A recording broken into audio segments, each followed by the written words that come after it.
یہ تفسیر جو ہے اس کا سٹارٹ ہم لیں گے معرف القرآن سے۔ معرف القرآن میں یہ اصل میں ایک واقعہ کی طرف یہاں پر اشارہ فرمایا جا رہا ہے کہ یہ جو فرمایا آیت نمبر 161 میں کہ نبی صلی اللہ علیہ وآلہ وسلم کی یہ شان نہیں ہے کہ وہ کوئی چیز چھپا لیں، کسی چیز میں خیانت کریں یا کس مسلمانوں کے لیے کوئی بدخواہی کریں کہ مال مسلمانوں کے ساتھ مسلمانوں کا ہو، رسول اللہ صلی اللہ علیہ وآلہ وسلم اس کو اپنے ذاتی استعمال میں لے آئے، ایسا نبی صلی اللہ علیہ وآلہ وسلم کی شان نہیں ہے۔ تو معاملہ اس طرح سے ہوا تھا، ترمذی شریف کی ایک روایت ہے کہ غزوہ بدر میں مال غنیمت میں ایک چادر گم ہو گئی۔ بعض لوگوں نے اس کے بارے میں یہ کہا کہ شاید رسول اللہ صلی اللہ علیہ وآلہ وسلم نے لے لی ہو۔ یہ کہنے والے یہ سمجھے ہوں گے کہ رسول اللہ صلی اللہ علیہ وآلہ وسلم کو، آپ کیونکہ نبی ہیں تو آپ کو ساری چیزوں کا پتہ ہے، تو آپ کو اس کا اختیار ہے کہ کون سی چیز جو ہے وہ کہاں پر رکھنی ہے، کس طرح سے اس کو استعمال کرنا ہے، کہاں پر لینی ہے۔ تو اس پر یہ آیت نازل ہوئی کہ جس میں غلول کا گناہ، کہ مطلب کسی چیز کو اس طرح سے خیانت، اس کا گناہ عظیم ہونا اور قیامت کے روز اس کی سزائے شدید کا ذکر ہے۔ دیکھیں یہ کتنی بڑی چیز ہے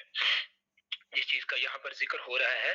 کہ جو امانت ہے مومنین کی، رسول اللہ صلی اللہ علیہ وآلہ وسلم کو اللہ تبارک و تعالیٰ نے کیا احکامات، امت کو آپ کے بارے میں کیا بتا دیا ہے کہ یہ چیز جو مسلمانوں کا مال ہے وہ تو رسول اللہ صلی اللہ علیہ وآلہ وسلم بھی استعمال نہیں کرتے، یہ ان کی شان ہی نہیں ہے۔ تو اب جو کچھ ہمارے ہاں ہوتا ہے، جس طریقے سے بے دردی کے ساتھ لوٹا جاتا ہے قوم کے مال کو، یہ اس کا حساب بہت سخت ہوگا۔ شدید سزا کا یہاں پر ذکر فرما دیا ہے کہ جو کچھ کسی نے کچھ اٹھایا ہے تو وہ اپنی اس چیز کے ساتھ آئے گا، وَمَن يَغْلُلْ يَأْتِ بِمَا غَلَّ يَوْمَ الْقِيَامَةِ، جو کچھ کسی نے خیانت کی ہے وہ اس خیانت کو اپنی کمر کے اوپر اٹھا کر اپنے ساتھ لے کے آئے گا، اللہ تعالیٰ کے پاس اس طرح سے حاضر ہوگا۔ تو اس سزا کا ذکر فرما دیا، اور یہ ذکر فرما دیا کہ کسی نبی کے متعلق یہ گمان کرنا کہ انہوں نے یہ گناہ کیا ہوگا نہایت بےہودہ جسارت ہے، کیونکہ انبیاء ہر ایسے کام سے معصوم ہوتے ہیں۔ تو لفظ غلول جو یہاں پر آیا ہے مطلق خیانت کے معنی میں بھی استعمال ہوتا ہے، اور خاص کر مال غنیمت کی خیانت کے لیے جو کہ اس واقعے کی طرف یہاں پر ذکر ہے، تو اس کے لیے بھی مال غنیمت میں چوری اور خیانت کا جرم عام چوریوں اور خیانتوں سے زیادہ اشد ہے، کیونکہ مال غنیمت میں پورے لشکر اسلام کا حق ہوتا ہے۔ تو جو قوم کا مال ہے وہ دیکھیں، کوئی ایک عام بندہ چوری کرتا ہے تو اس کی چوری اتنی بڑی ہے، وہ بھی چوری، لیکن وہ اتنی بڑی چوری نہیں ہے جو چوری اگر ایک حاکم وقت کرے، وہ پوری کی پوری قوم کے اوپر ظلم کر رہا ہے۔ اللہ کے احکامات دیکھیے کیا ہیں، اور ہمارے ہاں اللہ معاف فرمائے جس طریقے سے ان لوگوں کو پروٹیکٹ کیا جاتا ہے، اور دین پڑھے ہوئے لوگ بھی ان کو پروٹیکٹ کرتے ہیں، کل قیامت والے دن اللہ تبارک و تعالیٰ کو کیا جواب دیں گے جب اللہ پوچھے گا کہ انہوں نے یہ کیا تھا، تم نے ان کا ساتھ کیوں دیا، ان کی ہاں میں ہاں کیوں ملائی، میرے دین کا نام لے کے ہاں میں ہاں ملاتے رہے، کوئی جواب وہاں نہیں بن پڑے گا۔ دوسرے گناہ کو جان بوجھ کر اپنے سر لینے والی بات ہے۔ کسی نے غلطی کی، اس نے غلطی پہ وہ شرمندہ نہ ہوا، اس نے اس کا جو سزا ہے اس سے بھی وہ بھاگ گیا، تو پھر اس بھاگنے والے کی مدد کرنا، دین کا نام لے کے مدد کرنا، یہ گناہ کے اوپر گناہ ہے، کوئی چھوٹی چیزیں یہ نہیں ہے۔ تو جس نے اس میں چوری کی اس نے سینکڑوں ہزاروں آدمیوں کی چوری کی، اور پاکستان کی اگر ہم بات کریں تو پاکستان میں تو 22 کروڑ لوگ ہیں، 22 کروڑ لوگوں کی چوری ہوئی ہے۔ اب اگر کسی وقت اس کی تلافی کا خیال اس بندے کو آ بھی جائے تو بہت مشکل ہے کہ وہ ان سب کا حق پہنچائے یا معاف کرے۔ یہ ساری چیزیں جو میں ابھی پڑھ رہا ہوں یہ معرف القرآن سے ہیں، مولانا شفیع عثمانی صاحب، یہ ہمارا پاکستان میں زیادہ جو علماء کا طبقہ ہے وہ انہی کے مکتبہ فکر سے تعلق رکھتا ہے۔ تو یہ اپنے بڑے بزرگ کو بھی دیکھ لیں کہ انہوں نے جو تفسیر فرمائی ہے اس آیت کی، یہ صرف ہماری باتیں نہیں ہیں، تو یہ تفسیر انہوں نے اس کی فرمائی ہے۔ بخلاف دوسری چوریوں کے کہ مال کا مالک معلوم اور متعین ہے، چوری کی ہے اگر اسے وہ معافی مانگ لیتا ہے، اس کا مال اس کو واپس کر دیتا ہے اور وہ بندہ اسے معاف کر دیتا ہے تو معاملہ وہاں پر رفع دفع ہو سکتا ہے، لیکن ایک بہت بڑی جمعیت مسلمانوں کی، پورے کا پورا ملک، اگر ان کی کوئی چیز چوری کر لی جائے گی تو ان کو واپس کرنا یہ ناممکن سی چیز ہے۔ اور اگر کوئی یہ خیال کرے بھی کہ ہاں میں یہ واپس کر دیتا ہوں، تو کتنے لوگ ہیں پاکستان کے اندر جو روزانہ فوت ہو جاتے ہیں، تو جو فوت ہو گئے ان کو کیسے واپس کریں گے؟ چوری تو ان کی بھی ہوئی تھی، جس وقت یہ چوریاں کی گئیں اس وقت سے لے کر آج تک جتنے لوگ دنیا سے چلے گئے ان کا مال ان کو کیسے واپس کریں گے؟ یہ بہت لمبی کہانی ہے، اس کو ہم لوگ اصل میں معاملہ مسئلہ ہمارا یہ ہے کہ قرآن پاک کیونکہ پڑھا نہیں جاتا، قرآن پاک کو سمجھا نہیں جاتا، ہم ان کو سمجھتے کہ یہ تو چھوٹی چھوٹی چیزیں ہیں، اور بڑے بڑے نام نہاد عالم وہ بھی ٹی وی کے اوپر بیٹھ کے کہہ دیتے ہیں کہ کرپشن تو ہمارا مسئلہ ہی نہیں ہے۔ بھائی ہمارا مسئلہ ہے کرپشن، علماء کا زیادہ بڑا مسئلہ ہے کرپشن، انہوں نے یہ تعلیم لوگوں کو دینی ہے کہ یہ کوئی معمولی چیز نہیں ہے۔ ہمیں دنیا کے اندر یہ بڑی چھوٹی سی چیز لگتی ہے کیونکہ ہمیں دنیا بہت بڑی نظر آتی ہے، جس دن ہمیں دنیا چھوٹی نظر آنی شروع ہو جائے گی اور وہ اللہ کا جو دن ہے جس دن ہم نے جواب دینا ہے اللہ کو وہ بڑا نظر آنا شروع ہو جائے گا، اس وقت کوئی بھی انسان یہ جواب کسی کو نہیں دے سکے گا کہ یہ میرا مسئلہ نہیں ہے، وہ کہے گا ہاں یہ میرا مسئلہ ہے، اگر کسی نے غلط کیا ہے میں غلط بندے کا ساتھ نہیں دوں گا۔ تو کسی وقت اللہ تبارک و تعالیٰ نے اگر چوری کرنے والوں کو توبہ کی توفیق دی تو اس کا حق ادا کر کے یا معاف کرا کر انسان دنیا میں کسی ایک بندے کی اگر چوری کیا تو اس سے تو وہ بری ہو سکتا ہے۔ تو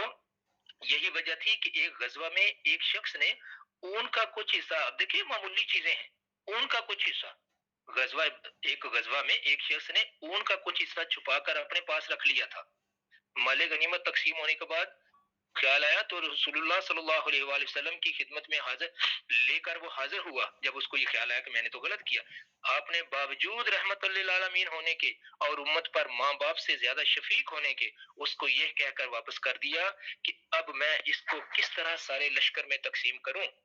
اب تو لے کے آ گیا ہے، اب مال تو تقسیم ہو چکا ہے، اب اس کو میں کیسے تقسیم کروں، کتنا کتنا حصہ آئے گا سب کو، یہ تو نے بہت بڑا ظلم کر دیا، اب تو قیامت کے روز ہی تم کو اس کو لے کر حاضر ہونا پڑے گا، اب یہ اپنے ساتھ لے جا، قیامت والے دن لے کے آنا۔ اس لیے غلول کی سزا بھی عام چوریوں سے زیادہ سخت ہے۔ یہ ہم دو سن لے اچھے طریقے سے کہ غلول کی سزا، قوم کے مال کو کھانے کی سزا، یہ عام چوریوں کے مقابلے میں بہت شدید ہے کہ میدان حشر میں جہاں ساری مخلوق جمع ہوگی سب کے سامنے اس کو اس طرح رسوا کیا جائے گا کہ جو مال چوری کیا تھا وہ اس کی گردن پر لدا ہوا ہوگا۔ صحیحین میں بروایت سیدنا ابو ہریرہ رضی اللہ تعالیٰ عنہ یہ چیز ذکر ہے کہ رسول اللہ صلی اللہ علیہ وآلہ وسلم نے فرمایا کہ دیکھو ایسا نہ ہو کہ قیامت میں کسی کو اس طرح دیکھوں کہ اس کی گردن پر ایک اونٹ لدا ہوا ہو۔ اے مسلمانوں دیکھو کہیں ایسا نہ ہو کہ میں اپنی امت میں کسی کو دیکھوں کہ قیامت والے دن اس کی گردن پر ایک اونٹ لگا ہوا ہو اور یہ اعلان ہوتا ہے کہ اس نے مال غنیمت کا اونٹ چرایا تھا، وہ شخص اگر مجھ سے شفاعت کا طالب ہوگا تو میں اس کو صاف جواب دے دوں گا۔ رحمت للعالمین فرما رہے ہیں کہ میں ایسے بندے کو صاف جواب دے دوں گا، میں تیری شفاعت نہیں کروں گا، میں اس کو صاف جواب دے دوں گا کہ میں نے حکم الہی پہنچا دیا تھا، اب میں کچھ نہیں کر سکتا۔ اللہ بچائے یہ میدان حشر کی رسوائی ایسی ہوگی کہ بعض روایات میں ہے کہ جن کے ساتھ یہ معاملہ ہوگا وہ تمنا کریں گے کہ ہمیں تو جہنم میں بھیج دیا جائے مگر اس رسوائی سے بچ جائیں۔ دنیا کی رسوائی کو ہم کتنا بڑا سمجھتے ہیں، حالانکہ دنیا میں اتنے زیادہ لوگ تو ہمیں دیکھنے والے نہیں ہوتے نا، ہمارے محلے کے لوگ ہوتے ہیں، یا اگر ہم کسی بڑے شہر میں ہیں تو محلے کے سارے لوگ تو انسان کو پہچانتے بھی نہیں ہیں، لیکن پھر بھی انسان رسوائی سے ڈرتا ہے۔ کسی اجنبی جگہ پہ انسان چلا جائے نا وہاں پر بھی انسان رسوائی سے ڈرتا ہے، لیکن قیامت والے دن تو بہت سے لوگ ہوں گے جو جاننے والے ہوں گے، وہ ساری دنیا ارد گرد موجود ہوگی، وہاں کی رسوائی اتنی بڑی چیز ہے۔ اللہ تبارک و تعالیٰ سب کو محفوظ فرمائے۔ اب دوسری بات یہاں آ جاتی ہے اموال اوقاف، جو اوقاف کے مال ہیں اور سرکاری خزانہ میں چوری بحکم غلول ہے، جو بات ہم کر رہے تھے، اوقاف کا مال ہو یا سرکاری خزانہ ہو اس کی اگر چوری کی جائے اس کے اوپر بھی یہی حکم لگے گا۔ مفتی صاحب یہ فرما رہے ہیں، یہ میں نہیں کہہ رہا، مسلمانوں کے خزانے کی چوری کی جائے گی اس کے اوپر یہی حکم لگے گا جو ابھی ہم نے آیت تلاوت کی ہے، غلول کا حکم اس پہ لگے گا، اور جو لوگ اس میں ان لوگوں کو پروٹیکٹ کریں گے ان کا معاملہ وہ اپنا بندوبست یہاں پر وہ دیکھ لیں کہ اللہ نے ان کے بارے میں کیا فرما دیا۔ کل میں پڑھ رہا تھا ایک صاحب ماشاءاللہ بہت بڑے عالم بھی اپنے آپ کو وہ سمجھتے ہیں، انہوں نے ٹویٹر کے اوپر ایک ٹویٹ لکھی ہوئی تھی کہ میں فلاں فلاں سے گزارش کرتا ہوں کہ یہ جتنے بھی لوگ امر بالمعروف کے معاملے میں یہ لے کر ایک وزیر کی بات کو تو اس کے اوپر یہ افراتفری معاشرے کے اندر پھیلانے کی کوشش کر رہے ہیں، ان کے ٹویٹر اکاؤنٹ کو بند کیا جائے اور ان کے خلاف کوئی قانونی کاروائی کی جائے۔ سبحان اللہ، جنہوں نے دین کے نام پر سیاست کی، دین کے نام پر سیاست کرنے والے، دین کی ایک بات کا مذاق اڑایا گیا، اس مذاق اڑانے والے کے خلاف لوگ آواز اٹھا رہے ہیں، تو وہ دین کے نام نہاد عالم وہ یہ فرما رہے ہیں کہ جی میں یہ ریکویسٹ کرتا ہوں کہ آواز اٹھانے والوں کے خلاف کاروائی کی جائے۔ اللہ اکبر، یہ دن بھی اس ملک نے دیکھنے تھے۔ تو اب یہی حال مساجد، مدارس، خانقاہوں اور اوقاف کے اموال کا ہے۔ یہ مفتی صاحب فرما رہے ہیں، مفتی شفیع عثمانی صاحب فرما رہے ہیں کہ یہی حال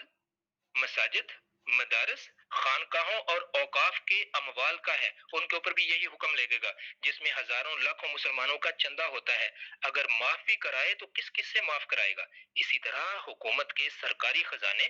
بیت المال کا حکم ہے، کیونکہ اس میں پورے ملک کے باشندوں کا حق ہے، جو اس میں چوری کرے اس نے سب کی چوری کی، مگر چونکہ یہی اموال عموماً ایسے ہوتے ہیں جن کا کوئی شخص مالک نہیں ہوتا، نگرانی کرنے والے بے پرواہی کرتے ہیں، چوری کے مواقع بکثرت ہوتے ہیں، جس کے پاس طاقت ہے وہ جتنی مرضی چوری کر لیتا ہے۔ ہمارے ملک میں ماشاءاللہ دیکھو، اللہ معاف فرمائے کس طریقے سے لوٹا گیا ہے ملک کو۔ اس لیے آج کل دنیا میں سب سے زیادہ چوری اور خیانت انہی اموال میں ہو رہی ہے، اور لوگ اس کے انجام بد اور وبال عظیم سے غافل ہیں کہ اس جرم کی سزا علاوہ عذاب جہنم کے، ایک تو جہنم کی سزا ہوگی، دوسری اس سے پہلے کیا سزا ملے گی، میدان حشر کی رسوائی بھی ہے، اور رسول اللہ صلی اللہ علیہ وآلہ وسلم کی شفاعت سے محرومی بھی۔ اللہ معاف فرمائے، اللہ ہم سب کو محفوظ فرمائے ان تمام چیزوں سے۔ یہ سارا مسلمانوں کے مال کی طرف دیکھنا، ان کے مال کو ہڑپ کرنا، اس کو بری نظر سے دیکھنا، اللہ ہم سب کو محفوظ فرمائے۔ ساری کے سارے جو ناکامی کے اسباب ہیں وہ اس کے اندر چھپے ہوئے ہیں۔ دیکھیے میدان حشر کی رسوائی، رسول اللہ صلی اللہ علیہ وآلہ وسلم کی شفاعت سے محرومی، کہ رسول اللہ صلی اللہ علیہ وسلم صاف انکار ان لوگوں کو کر دیں گے، میں نے تم تک دین کی بات پہنچا دی تھی، تم لوگوں نے خود اپنی گردن کے اوپر یہ بوجھ اٹھایا ہے، اب یہ اٹھا کے پھرتے رہو اسی طرح سے۔ تو یہ دو چیزیں ہوگی، اور اس کے بعد جہنم کا سزا، جہنم کی سزا یہ وہاں پر یہ دی جائے گی۔ اللہ تبارک و تعالی ہم سب کو بہت زیادہ احتیاط کی توفیق عطا فرمائے کہ ہم مسلمانوں کے مال کو کسی بھی طرح سے اپنے ذاتی استعمال میں نہ لائیں۔ جب بھی ہمارے پاس کوئی عہدہ ہو، اس عہدے کو بہت احتیاط کے ساتھ استعمال کیا۔ سرکاری گاڑی ہے، سرکاری گاڑی صرف سرکاری کام کے لیے ہے، اس کو ذاتی استعمال میں نہیں لایا جا سکتا۔ سرکاری دفتر میں جو چیزیں ہیں ان کو ہم اپنے ذاتی استعمال میں نہیں لا سکتے۔ قرآن اسلام کی تعلیمات تو یہ ہے کہ سیدنا عمر رضی اللہ تعالیٰ عنہ، کوئی غالباً آپ کا یہ واقعہ ہے، تو کوئی بندہ آپ سے ملنے کے لیے آیا، تو آپ کو سرکاری کام کر رہے تھے، دیا جل رہا تھا، تو فرمایا کہ میرے ذاتی بات کرنی ہے، اس نے کہا ہاں جی، دیے کو بجھا دیا۔ وہ کہنے لگا یہ کیوں کیا؟ تو فرمانے لگے یہ سرکاری مال سے جل رہا تھا، تمہارا میرے ساتھ ذاتی کام ہے۔ کسی اسلام کی ہم بات کرتے ہیں اور کس منہ سے ہم کرتے ہیں؟ اللہ معاف فرمائے۔ اگلی دو آیات جو ہیں ان کی مقصد تشریح جو ہے وہ